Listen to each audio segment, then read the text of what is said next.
Olá, olá, queridos irmãos, graça e paz seja com você. Eu quero dar boas-vindas a você que está acessando o meu canal. Deus te abençoe abundantemente. Você que sempre está por aqui, meu muito obrigado. Você que ainda não é inscrito no canal, eu quero pedir você que faça a sua inscrição. Compartilhe os nossos vídeos para que tenhamos condições de alcançar outras pessoas.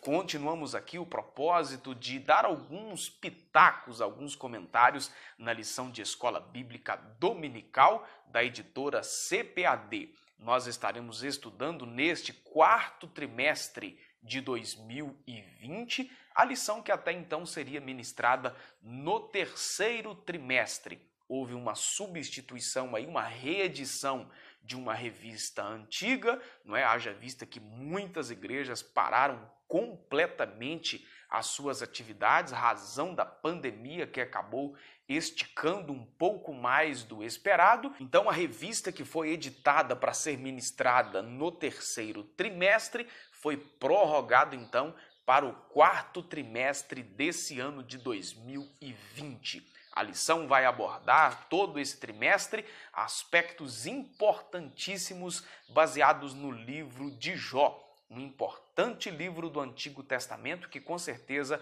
tem muitas respostas e muitos ensinamentos para cada um de nós, muitos anos depois que os fatos narrados nesse livro aconteceram. Então nós vamos a uma vinhetinha rapidinha mesmo, e eu continuo com você na sequência.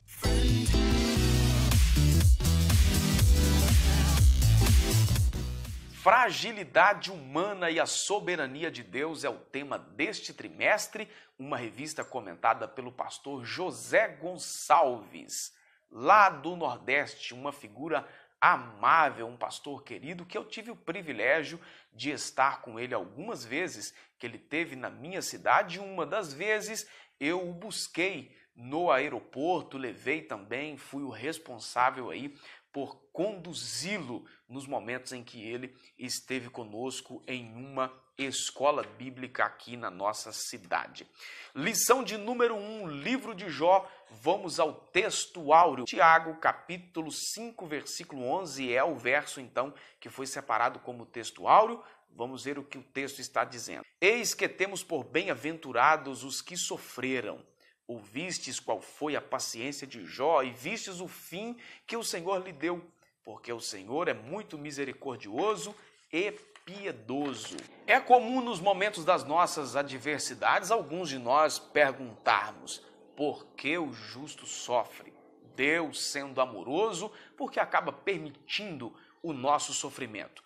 Perguntas estas feitas por muitos de nós e que são respondidas a partir da leitura do livro de Jó. Então é o que nós estaremos estudando aqui, uma história fascinante, onde alguns incrédulos acabam fazendo um malabarismo muito grande para negar a veracidade do que está escrito nesse importante livro do Antigo Testamento, que tem uma estrutura um pouco diferente dos demais livros da Bíblia, onde é demonstrado então a grandeza de Deus diante das nossas fragilidades, da nossa finitude, diante de algumas circunstâncias que muitas vezes vêm sobre nós e contra nós.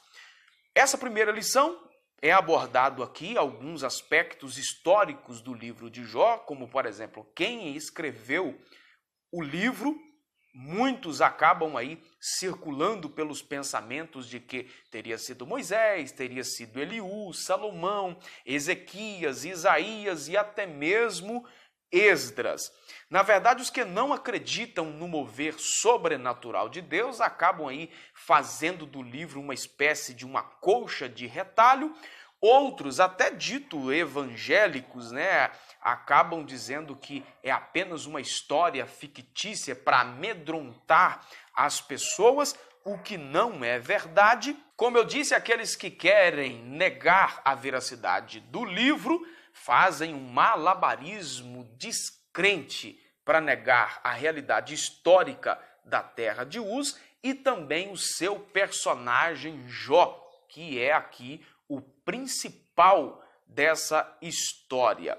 O texto bíblico foi narrado com certeza por um único autor que conhecia, seja de forma escrita, seja de forma oral, bem o contexto histórico desse personagem e automaticamente foi inspirado pela pessoa do Espírito Santo a narrar uma história tão interessante e de uma forma tão surpreendente e cativante. O autor colocou aqui no texto que o escritor do livro de Jó visa narrar essa história de uma forma colorida, dando ênfase, dando uma vida muito grande à sua forma de escrever, fazendo uma alusão às imagens fotográficas ou até mesmo de TV. É muito mais emocionante, quem assistiu sabe disso, assistir uma TV em cores do que uma TV preto e branco.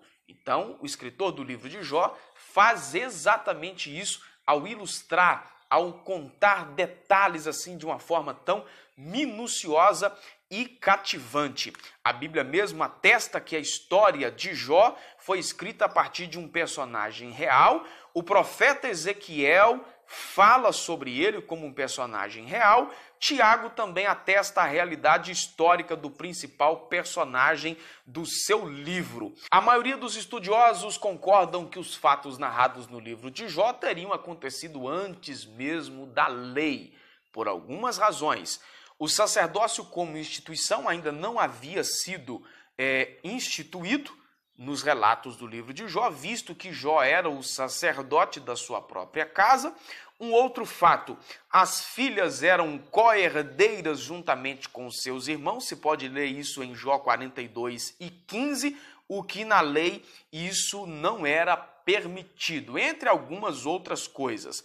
Então, possivelmente, o que se acredita aí normalmente é que o contexto histórico do livro é que teria acontecido basicamente nos dias dos patriarcas Abraão, Isaque e Jacó. O que você precisa guardar desse tópico 1 é que a autoria do livro é desconhecida, mas a autenticidade é comprovada, bem como a realidade histórica da terra de Uz no período patriarcal. Já o segundo tópico da lição, nós vamos ver aqui a forma literária que foi usada para escrever o livro de Jó, que é prosa e poesia. Prosa, retomando aí aquilo que nós aprendemos lá no ensino fundamental, é uma escrita corrida, dividida em parágrafos, que visa contar fatos, visa contar histórias. Poesia já é em versos, em estrofes. Isso é usado, a prosa, nos capítulos iniciais do livro de Jó. Depois, o meio do livro é usado a forma de escrita em poesia, em versos, em estrofes, retomando então a forma literária de prosa já nos capítulos finais. Isso não faz com que o livro tenha uma descredibilidade, fazendo com que ele seja menos inspirado do que os demais, não. É apenas um gênero literário como qualquer um outro. Tem os contextos históricos, os livros em forma de poesias, em forma de cânticos, como é o Salmo, mas a gente precisa saber que não interessa a forma que foi usada, é uma inspiração do Espírito Santo e tem para nós um ensinamento extraordinário. O que precisamos guardar aqui desse tópico 2 desta lição é que o livro apresenta uma estrutura literária de prosa e poesia, prosa de novo. Há também o uso de metáforas, que é figuras de linguagem. Figuras de linguagem é o que foi usado por Jesus lá no Novo Testamento, quando ele contava aquelas parábolas, não é, de contexto simples, comum do dia a dia das pessoas, fazendo comparações. Não é? Isso é metáforas, palavras fictícias, né, pensamentos fictícios para ensinar uma grande verdade, tá certo? O que nós precisamos guardar disso aí é que esse paralelismo visa apenas uma questão didática para facilitar o nosso entendimento. Terceiro tópico da lição, natureza e mensagem do livro de Jó. A pergunta principal que eu fiz lá no começo da lição: por que os justos sofrem? Na verdade, não é apenas uma pergunta minha, mas uma pergunta de muita gente. No livro de Jó, a gente encontra estas respostas. Algumas das questões mais importantes levantadas no livro de Jó é dessa natureza teológica e também filosófica. A questão do sofrimento do inocente é a principal delas. Por que sofremos? Por que temos problemas? Por que temos adversidades? Porque, na verdade, o justo sofre. E mais, por que os ímpios prosperam? Essa pergunta passou também na cabeça de Asaf, não é? Um importante compositor e cantor de Israel. Ele passou também por esse mesmo momento de questionamentos. Eu tenho dito que, para nós, os justos, existem duas fontes de sofrimento. Nós sofremos pelas demandas naturais da vida e também por questões espirituais, o que não acontece com o ímpio. Jesus nos advertiu que seríamos caluniados, perseguidos, injuriados, maltratados. Isso por causa do nome de Deus. Então, para nós, os justos, nós temos essas duas fontes de sofrimento: as demandas naturais da vida e também as questões espirituais. No contexto cultural dos dias do patriarca Jó, estas perguntas eram muito pertinentes. Então, o livro visa esclarecer essas questões. A questão cultural dos dias de Jó é de que, se havia sofrimento, era porque tinha pecado. A culpa do sofrimento era do sujeito estar em pecado. Nesse aspecto, ao longo dos 42 capítulos do livro, o autor procura demonstrar um novo olhar sobre essa questão, que nem sempre o sofrimento é resultado de pecado. Todos nós sabemos que Jó era inocente. O próprio Deus atestou a sua fidelidade, mas ele acabou envolvido em um sofrimento terrível ao ponto de perder tudo que tinha, inclusive os seus filhos, a confiança da esposa e a confiança dos amigos. Os amigos, ao questionarem a sua fidelidade, eles estavam baseados nas questões culturais, daquilo que eles mesmos conheciam, era a realidade cultural dos seus dias. Existe bondade desinteressada? Para muitas pessoas, qualquer prática religiosa não passa de uma barganha. E foi isso que Satanás julgou em relação a Jó, lá naquela conversa que o texto narra que aconteceu entre Satanás e Deus. Era essa a tese que ele argumentou, que se Jó era fiel é porque Deus dava para ele alguma coisa. Agora perceba uma questão muito interessante, que a acusação de Satanás não foi somente contra Jó. Jó vendia supostamente a sua fidelidade a Deus e Deus comprava. A questão aqui, então, Satanás coloca em xeque também a credibilidade de Deus. Olha, se tem alguém que vende, tem alguém que compra. Jó era culpado, supostamente, por vender a sua fidelidade. Deus era culpado, supostamente, então, por comprar essa fidelidade. Deus permitiu que Satanás tocasse em tudo que Jó tinha, a fim de que comprovasse, então, que a sua tese não era verdade. Satanás estava disposto a apostar que a espiritualidade de Jó era comprada, ou seja, Satanás pensava que a espiritualidade de Jó não resistiria à prova de fogo. Lamentavelmente, muita gente acaba não resistindo mesmo essa prova de fogo, mas Jó foi resistente, ele resistiu a essa provação e com certeza saiu fiel do outro lado e Deus honrou a sua fé.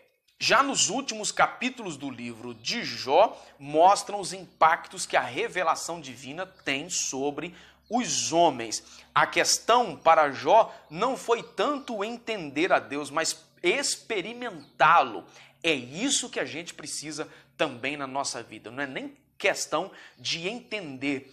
Paulo diz: quem é capaz de compreender a mente de Deus? Quem é capaz de aconselhá-lo? Quem é capaz de emprestá-lo para depois ser recompensado? Ninguém é capaz de entender a Deus, mas é capaz de experimentá-lo.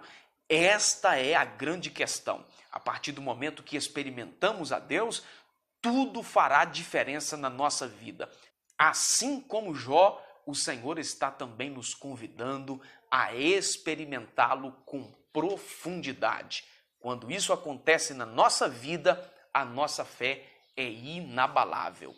Que Deus te abençoe abundantemente. Obrigado você por ter acompanhado aqui o meu simples comentário, apenas alguns pitacos aqui na lição, e continuaremos juntos no decorrer do trimestre. Deus abençoe você, a sua casa de uma maneira especial. Compartilhe os nossos vídeos, curta também e não deixe de se inscrever no canal.